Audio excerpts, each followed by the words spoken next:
কোনো ঘৃণিত অপরাধ হওয়ার পরে আমরা যখন ভাবি যে একটা শক্ত আইন থাকলে আমরা আরো সেফ হব।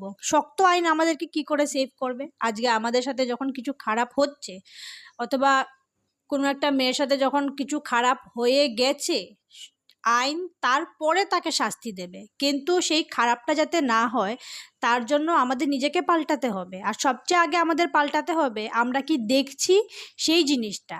তার কারণ আমরা যখন একটা ভায়োলেন্স মুভি দেখি, তখন আমাদের মধ্যে যতই হোক, একটা মানুষ যত শান্ত হোক, কিন্তু তার একটা মাথার মধ্যে সবসময় একটা চলতে থাকে কি কুল।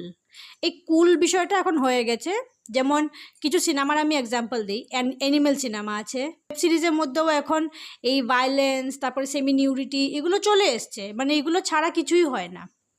সাধারণ একটা ব্যোমকেশ বক্সী বেরোয়, তার মধ্যেও এখন সেমি নিউডিটি না ঢুকালে